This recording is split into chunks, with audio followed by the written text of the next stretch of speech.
Bonjour à tous, merci Gino. Donc en effet, Floragri, c'est un projet qui est porté par l'unité précompétitive de VG Police Valley, qui a démarré en 2022 pour une durée de 4 ans, grâce notamment au financement des partenaires et des deux régions, donc Bretagne et Pays de la Loire.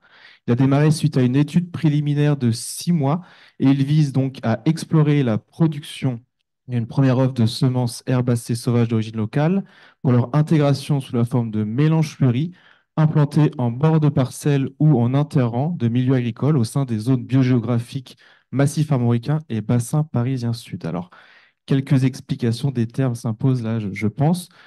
Semences herbacées sauvages, déjà.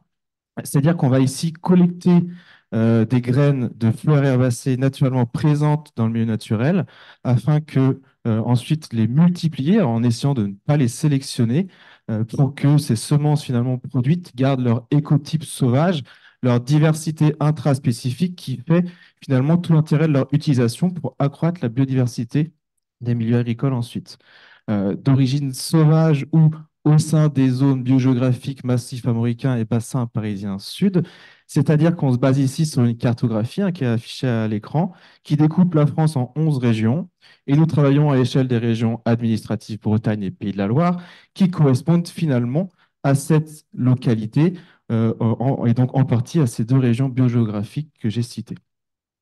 La diapo suivante montre que Floragri est un projet qui implique 17 partenaires de nature différente, hein. On a des acteurs économiques, semenciers, organismes professionnels agricoles, organismes de recherche, de formation et des agriculteurs, évidemment. Un partenariat qui fait déjà finalement la richesse du projet.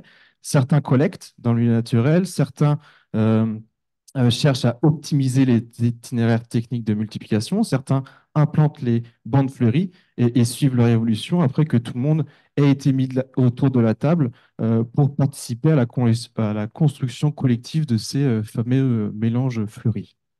Les objectifs du projet, du coup, je pense que vous l'aurez compris, on est bien ici de pouvoir jouer sur deux tableaux, initier le développement d'une première offre de semences en région Grand Ouest pour tester l'implantation et l'évolution de bandes fleuries composées de ces végétaux en milieu agricole. Qu'est-ce qui fonctionne? Qu'est-ce qui ne fonctionne pas? Qu'observons-nous? Quelle adaptation de nos modèles devons-nous prévoir? Est-ce que c'est faisable? Sous quelles conditions? Etc. etc. Donc, c'est un projet qui permet la création d'une communauté d'acteurs autour de cette thématique émergente, faciliter l'acquisition de nouvelles connaissances, mais aussi, surtout, peut-être le partage de questionnements, d'informations et de formations sur cette filière sur le territoire.